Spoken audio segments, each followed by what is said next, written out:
बिस्मिल्लाहिर्रहमानिर्रहीम। अस्सलाम वालेकुम डियर स्टूडेंट्स। अब हम पढ़ेंगे theories of covalent bonds, that is first theory which is valence shell electron pair repulsion theory। ठीक है, valence shell electron pair repulsion theory Sidgwick and Paul 1940 में उन्होंने पॉइंट आउट किया that the shapes of the molecules could be interpreted in terms of electron pairs in the outer orbit of the central atom। ठीक है, अब हमारे पास कुछ terms आ रही हैं। ठीक है, इन टर्म्स में हमने सबसे पहले देखना है कि व्हाट इज सेंट्रल एटम, यानी आपको सबसे पहले ये पता होना चाहिए कि सेंट्रल एटम कौन सा है किसी भी मॉलिक्यूल। ठीक है, number 2, what are electron pairs. Outer orbit mean outer shell. ठीक है, फिर उसके बाद हम देखेंगे कि वो आउटर मोस्ट शेल में जो इलेक्ट्रॉन पेयर हैं सेंट्रल एटम के, उनमें किस किस्म की रिपल्शंस हैं और उस रिपल्शंस की वजह से मॉलिक्यूल की ज्योमेट्री पर क्या इफेक्ट होगा। कहते हैं recently Nyholm and Gillespie developed Vesper theory, which explained the shapes of the molecules for non-transition elements। आपने ये भी याद रखना है, ये MCQ भी बन सकता है कि for which type of elements the valence shell electron pair repulsion theory should be applied by Needham and Gillespie। तो उन्होंने नॉन ट्रांजिशन एलिमेंट्स की केमिस्ट्री को एक्सप्लेन किया था, शेप्स को एक्सप्लेन किया था। बेसिक एजम्पशन इसकी क्या है, सबसे पहले ये देखते हैं। The valence electron pairs, that is lone pairs and the bond pairs, are arranged around the central atom to remain at a maximum distance apart to keep repulsion at a minimum। ठीक है, यानी basic assumption का मतलब ये है कि इस theory में हमने किस चीज़ को बेसिकली एज्यूम करना है, वो वैलेंस इलेक्ट्रॉन पेयर्स है। ठीक है, वैलेंसी शेल में जो इलेक्ट्रॉन पेयर होंगे, ये थ्योरी उस वक्त एक्सप्लेन की जाती है जब आपका मॉलिक्यूल बन चुका होता है। यानी सबसे पहले मॉलिक्यूल में मौजूद यानी एटम जो सेंट्रल एटम है उसके आउटर मोस्ट शेल इलेक्ट्रॉन पहले से म्यूचुअली शेयर हो चुके हों। जब उनकी जो इलेक्ट्रॉन पेयर बन जाएंगे बिटवीन द टू एटम्स, ठीक है, अब वो बॉन्ड पेयर्स भी हो सकते हैं, वो लॉन पेयर्स भी हो सकते हैं। They are arranged around the central atom to remain at a maximum distance apart. ठीक है, अब इसको स्टडी करने के लिए सबसे पहले हम देखते हैं कि what is the how can we determine the central atom, ये सेंट्रल एटम क्या है। ठीक है, उसके बाद हम उस सेंट्रल एटम के इलेक्ट्रॉन पेयर्स यानी लोन पेयर्स और बॉन्ड पेयर्स के बारे में स्टडी करेंगे। तो हम देखते हैं कि what is the central atom. ठीक है, तो सबसे पहले हम सेंट्रल एटम की पहचान करते हैं कि सेंट्रल एटम किसी मॉलिक्यूल में क्या होता है। ठीक है, अब इसकी पहचान कैसे है। Number 1, it is single atom in a molecule, और आप ये भी कह सकते हैं the atom less in number. ठीक है, number 2, it should be polyvalent.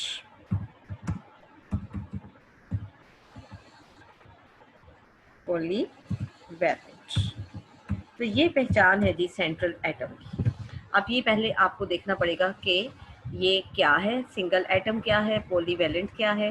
ठीक है, फॉर एग्जांपल हम एक एग्जांपल लिखते हैं। For example you are having CH4। ठीक है, CH4, या आप एग्जांपल ले लें वाटर की, H2। आपको पता है 2 सबस्क्रिप्ट में जाना छोटा होता है, इस तरफ CH4 में 4 होता है। ओके, नाउ अगर हम देखें तो H2 और CH4 इन दोनों में हमारे पास जो है पॉली एटॉमिक मॉलिक्यूल्स हैं। ठीक है, अब इन पॉली एटॉमिक हमने पहले चैप्टर में पढ़ा था कि पॉली एटॉमिक यानी एक से ज़्यादा एटम, तो यहाँ पे ये पेंटा एटॉमिक है और ये ट्राई एटॉमिक मॉलिक्यूल्स है, मीन्स ये डाई एटॉमिक मोनोटॉमिक नहीं है। इन पॉली एटॉमिक मॉलिक्यूल्स में से एक एटम ऐसा है जो सेंट्रल एटम है और जिसके अराउंड बाकी एटम्स अरेंज होते हैं। ठीक है, अब सेंट्रल एटम अगर हम CH4 की एग्जांपल लें, ठीक है, अगर हम CH4 की एग्जांपल लेते हैं, ठीक है, तो इस CH4 में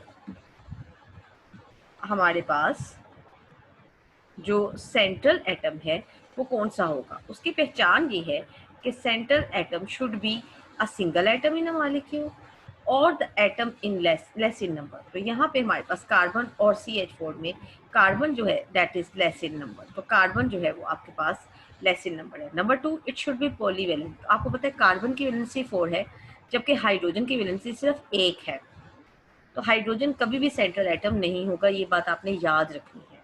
now carbon will be the central atom. In the second case, अगर आप सेकेंड केस देखें, सेकेंड केस में वाटर में हमारे पास वाटर है, ठीक है। अब इस वाटर में हमारे पास जो single atom in a molecule, अब इनमें हमारे पास सिंगल एटम ऑक्सीजन है जो कि पॉलीवैलेंट भी है। हाइड्रोजन आपके पास नहीं होगा सेंट्रल एटम। तो सेंट्रल एटम की क्या पहचान हुई? सेंट्रल एटम की पहचान ये हुई कि ये लेस इन नंबर होगा, ठीक है, और इसमें एटम्स की इसकी वैलेंसी जो होगी वो पॉलीवैलेंट होगा। अब एक और एग्जांपल लेते हैं। Here I am having KMnO4। ये जी पोटाशियम परमैंगनेट है, KMnO4। इसमें आप देख रहे हैं कि हमारे पास 3 एलिमेंट्स मौजूद हैं, ठीक है। इसमें आपके पास 3 एलिमेंट्स हैं, K, Mn and oxygen, manganese, potassium and oxygen. Now oxygen will not be polyvalent क्योंकि ये तादाद में सबसे ज्यादा है। अब तादाद में सिंगल सिर्फ पोटाशियम और मैंगनीज है। Now potassium is in the same group of the periodic table where is hydrogen, यानी hydrogen, lithium, sodium, potassium, rubidium, ठीक है, सीजियम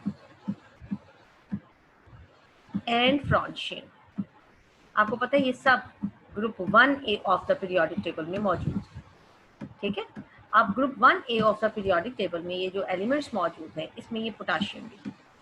इसके अलावा जितने भी ग्रुप में एलिमेंट्स मौजूद हैं इन सब की वैलेंसी 1 होती है, यानी all of them are monovalent, not polyvalent, monovalent.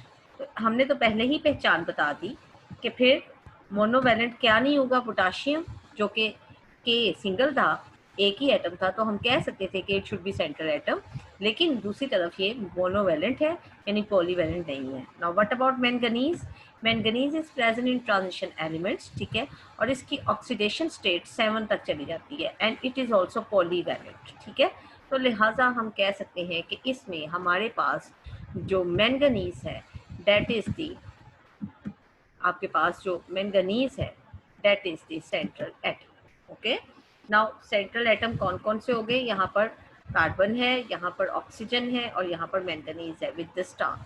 Okay, सबसे पहले हमें पहचान करनी थी कि what is the central atom, ठीक है। एक्सरसाइज के लिए भी मैं आपको दूंगी इसके लिए, इससे रिलेटेड कुछ क्वेश्चंस।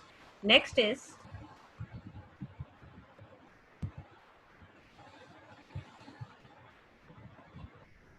हम पहले देखते हैं कि इलेक्ट्रॉन पेयर्स क्या है और ये कितनी किस्म के होते हैं इन दी आउट, क्योंकि outer orbit of central atom में जब तक हम इलेक्ट्रॉन पेयर्स की पहचान नहीं करेंगे हम आगे नहीं बढ़ सकेंगे।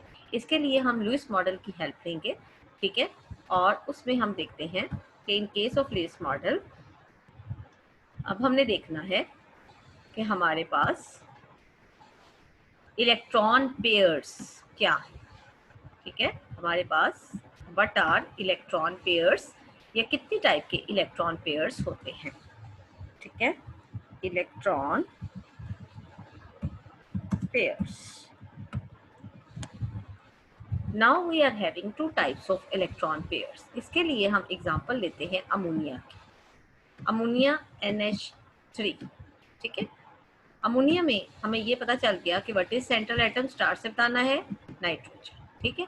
अमोनिया में अगर हम इसका लिविस मॉडल ड्रॉ करते हैं तो लिविस मॉडल के मुताबिक अमोनिया में आपके पास 3 हाइड्रोजन एटम्स हैं, सो 1 2 एंड 3 4 एंड 5। ये अमोनिया के अपने 5 इलेक्ट्रॉन हो गए because nitrogen is present in 5th group.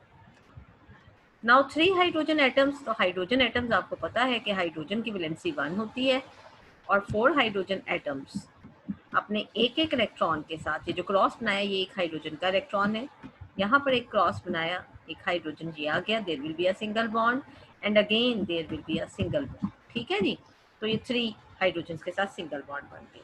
Now what about this 2 electrons? ठीक है, अब ये जो स्ट्रक्चर ऑफ नाइट्रोजन अमोनिया आपको नजर आ रहा है, अमोनिया के इस स्ट्रक्चर में हमारे पास 2 तरह के इलेक्ट्रॉन पेयर्स हैं।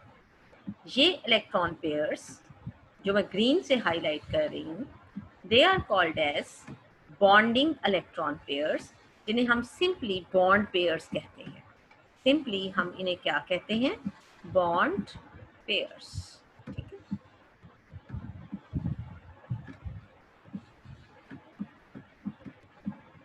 ओके।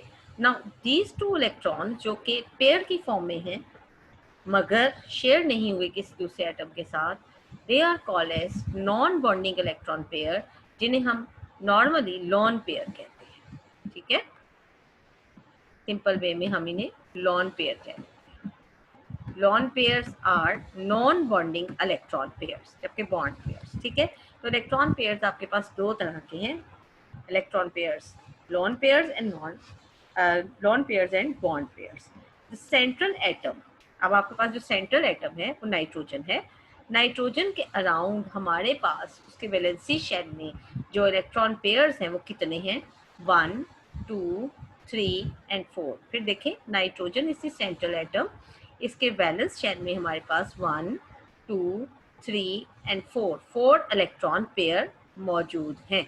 ठीक है, तो 4 इलेक्ट्रॉन पेयर्स में से loan pair and bond pair. अब कहता है ये नाइट्रोजन का मॉलिक्यूल जो है, क्या ये सिंपली एक लीनियर मॉलिक्यूल है, लाइक एक प्लेनर मॉलिक्यूल है? फॉर एग्जांपल अगर हम ये लोन पेयर यहीं रख दें, तो ये जो 3 हाइड्रोजन एटम्स हैं, क्या they are present in the same plane of the molecule, या फिर इनकी कोई शेप है, 2D या 3D स्ट्रक्चर है? क्या ये प्लेनर है? तो जब हम अमोनिया का स्ट्रक्चर एक्सरे एनालिसिस से देखते हैं तो ये पिरामिडल स्ट्रक्चर की तरह आता है। ठीक है, अब पिरामिड आपने देखे हुए हैं, जैसे इजिप्शियन पिरामिड्स। ठीक है, याद है इजिप्शियन पिरामिड्स? इजिप्शियन पिरामिड्स इस तरह के होते हैं कुछ ऐसे। ठीक है, तो ये पिरामिड की तरह इसका मॉलिक्यूल एक्सरे एनालिसिस में दिखता है, जो कि यकीनन एक प्लेन में नहीं है बल्कि it is a 3D structure.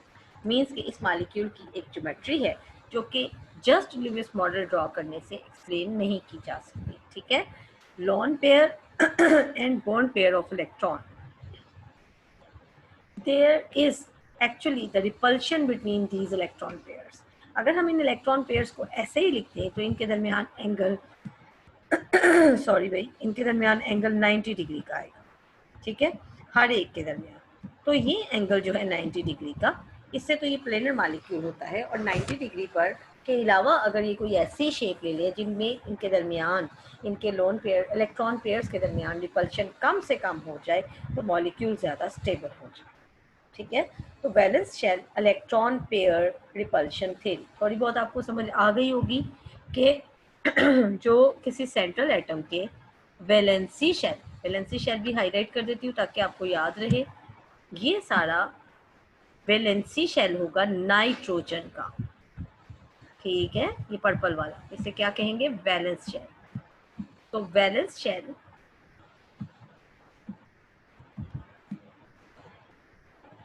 ठीक है, वैलेंस शेल ऑफ नाइट्रोजन में हमारे पास इलेक्ट्रॉन पेयर्स मौजूद हैं, जिसमें से 3 बॉन्डिंग इलेक्ट्रॉन पेयर्स हैं और 1 नॉन बॉन्डिंग इलेक्ट्रॉन पेयर है।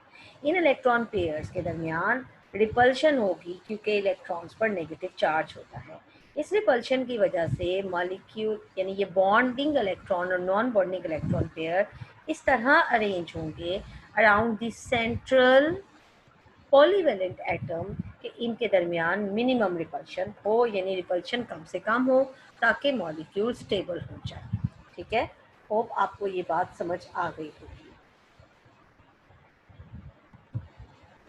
सो अब हम टॉपिक की तरफ आते हैं। टॉपिक वही है, Sidgwick and Paul pointed out that shapes of the molecules could be interpreted in terms of electron pairs. समझ आ गई? Lone pair bond pair in the outer orbit of the central atom. फिर उसके बाद non transition elements को उन्होंने explain किया। अब हम थोड़ा सा इसकी बेसिक अजम्पशन करते हैं। कहते हैं द वैलेंस इलेक्ट्रॉन पेयर्स, वही lone pairs and bond pairs, are arranged around the central atom to remain at a maximum distance apart to keep repulsion at a minimum। तो मेरा ख्याल है कि मैंने ये बात आपको बड़े अच्छे तरीके से एक्सप्लेन कर दी, होप आपको समझ आ गई होगी। ठीक है, नेक्स्ट देखते हैं कि what are the postulates of VSEPR theory. ये एक मैथमेटिकल टाइप थ्योरी है जिसमें उसमें हमें कुछ फार्मूले दे दिए हैं और उसके अकॉर्डिंग हम मॉलिक्यूल्स की ज्योमेट्री को ड्रॉ कर सकते हैं और एक्स एनालिसिस से वो ज्योमेट्री आज भी ट्रू साबित होती है। ठीक है, फॉर एग्जाम्पल कहता है पहला पोस्टुलेट ये है कि both the lone pair as well as the bond pairs participate in determining the geometry of the molecule. यानी हमें लोन पेयर और बॉन्ड पेयर दोनों को काउंट करना होगा ज्योमेट्री को कैलकुलेट करने के लिए। क्योंकि यहाँ पे आप ये देखें नीचे टेबल भी बना हुआ है, इस टेबल में हम इलेक्ट्रॉन पेयर्स की बात करेंगे। ठीक है, इलेक्ट्रॉन पेयर्स की बात करेंगे और इलेक्ट्रॉन पेयर्स उसमें दो तरह के हैं, बॉन्डिंग एंड लोन पेयर। तो ये दोनों मिलकर टोटल जो इलेक्ट्रॉन पेयर्स हैं वो फिर हमारी geometry of the molecule determine करने में हेल्प करेंगे। ठीक है, तो उसके अलावा मैथमेटिकल फार्मूला भी है। कहता है both the lone pair as well as the bond pair participate in determining the geometry of the molecule. The electron pairs are arranged around the central polyvalent atom so as to remain at a maximum distance apart to avoid repulsion. तो ये basic assumption है। Third, the electron pairs of lone pair occupy. अब ये third और fourth पढ़ाने से पहले हम कुछ मॉलिक्यूल्स की ज्योमेट्री की तरफ चलते हैं ताकि आपको फर्दर अंडरस्टैंडिंग हो सके। ठीक है, let us suppose we are having some molecules containing two electron pairs AB2 type।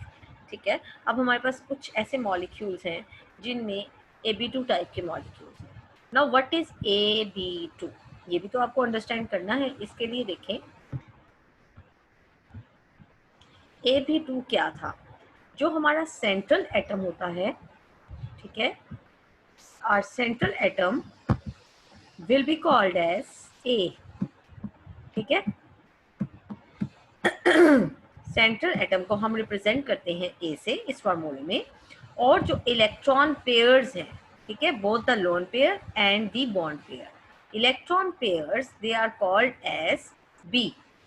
ठीक है, फिर सुने, आपके पास जो central atom है that will be called as A and the electron pairs they are called as B। ठीक है, अब ये सारे B हैं, तो कितने B हो गए यहाँ पे, 1 2 3 एंड 4। ठीक है, यानी हमारे पास टोटल 4 इलेक्ट्रॉन पेयर्स। हमने B क्या काउंट किए हैं, इलेक्ट्रॉन पेयर्स, उसमें हम लोन पेयर और बॉन्ड पेयर दोनों काउंट करें। तो यहाँ पर अमोनिया का मॉलिक्यूल एक ऐसे टाइप ऑफ मॉलिक्यूल है which is called as AB4 molecule. और बच्चों ये AB4 टाइप, AB3 टाइप या AB2 टाइप हमें उसी वक्त पता चलेगी जब हम मॉलिक्यूल को के लिविस मॉडल को ड्रॉ करके। ठीक है, जस्ट लिविस मॉडल। तो लिविस मॉडल वेस्पर थ्योरी को स्टार्ट करने से पहले ज़रूर रिक्वायर्ड होगा। ठीक है, तो अब हमारे पास जो मॉलिक्यूल्स हैं हमने उनको डिवाइड किया है for the study in 3 types. अभी फिलहाल आपकी क्लास तक AB2, AB3 and AB4 type. तो central atom is A and B is the electron pairs. जितने इलेक्ट्रॉन पेयर्स होंगे, चाहे वो बॉन्डिंग हो चाहे वो नॉन बॉन्डिंग हो, they will be called as B। ठीक है, तो अब हम देखते हैं what is AB2 type molecules. ठीक है, now AB2 type molecules containing 2 electron pair. B2 है ना, तो B2 का मतलब हो गया 2 इलेक्ट्रॉन पेयर्स। अब ये 2 इलेक्ट्रॉन पेयर और सेंटर में एक एटम। इसकी एग्जांपल हमारे पास है बेरिलियम क्लोराइड। ठीक है, अब अगर हम BeCl2 को देखें तो beryllium is present in second group of the periodic table. ठीक है, सेकेंड ग्रुप के आउटर मोस्ट शेल में हमारे पास 2 इलेक्ट्रॉन्स आते हैं। ठीक है, सेकेंड ग्रुप में हमारे पास आउटर मोस्ट शेल में 2 इलेक्ट्रॉन्स हैं। तो बेरिलियम के आपके पास 2 इलेक्ट्रॉन्स हैं। ठीक है, और Cl के आपके पास एक इलेक्ट्रॉन यहाँ शेयर होगा। ठीक है, और यहाँ से भी Cl एक इलेक्ट्रॉन शेयर करेगा, तो ये बन जाएगा बेरिलियम क्लोराइड। ठीक है, क्लोरीन का भी ऑक्टेट कंप्लीट, बेरिलियम का अगरचे नहीं, लेकिन बेरिलियम ने 2 बॉन्ड बना, बेरिलियम क्योंकि सेकेंड ग्रुप में प्रेजेंट है। अब अगर आप देखें तो beryllium is the central atom which is called as A, and we are having 2b, 1 and 2, so it is Ab2 type molecule. कहता जब भी Ab2 टाइप मॉलिक्यूल होगा तो आपको वैलेंस शेल में सिर्फ 2 इलेक्ट्रॉन पेयर है, तो वो 2 इलेक्ट्रॉन पेयर बिल्कुल 180 के एंगल पर एक दूसरे से रहेंगे। आप बेरिलियम क्लोराइड के मॉलिक्यूल को डिफरेंट तरीके से ड्रॉ कर सकती हैं। आप बेरिलियम क्लोराइड को सिंपली BeCl2 को कोई बच्चा ऐसे भी ड्रॉ कर सकता है, ठीक है ना, और कोई किसी भी एंगल पर ड्रॉ कर सकता है। But VSEPR theory help us कि जब भी कभी ज्योमेट्री Ab2 टाइप होगी तो bond angle will be 180 degree. So beryllium chloride का जो ज्योमेट्री होगी वो ये वाली। सिमिलरली ऐसे मॉलिक्यूल जिनके outer most shell electron pair 2 होंगे, यानी B2 होंगे सेंट्रल एटम के अराउंड, तो उनकी शेप जो है वो लीनियर होगी and the bond angle will be 180 degree. तो आपने यही तो याद करना है, एक सिंपल सी बात है। When ever you will have AB2 तो आपके पास 180 का एंगल होगा और ज्योमेट्री जो होगी वो लीनियर होगी। आपको मॉलिक्यूल्स की अब एग्जांपल्स याद करनी पड़ेगी, उसके साथ साथ आपको पीरियोडिक टेबल में ग्रुप्स को याद करना पड़ेगा। तो ये मैं पहले भी बात आपको बता चुकी हूँ कि आपने ग्रुप 1, ग्रुप 2 ये अच्छी तरह लर्न करना है। आपने सारे नॉर्मल एलिमेंट्स को लर्न करना है, जिसमें आपके पास ग्रुप 1, 2 और उसके बाद ग्रुप 3 से लेकर ग्रुप 8 तक के तमाम एलिमेंट्स को ग्रुप वाइज याद करें। ग्रुप वाइज जब आप याद करेंगी तो आपको वैलेंसीज याद हो जाएंगी, ठीक है। तो आपने ग्रुप वाइज इनको ज़रूर याद करना है। तो आज के लिए इतना ही काफ़ी है, नेक्स्ट लेक्चर के साथ फिर मिलेंगे, ठीक है। तब तक अल्लाह हाफिज़, थैंक यू।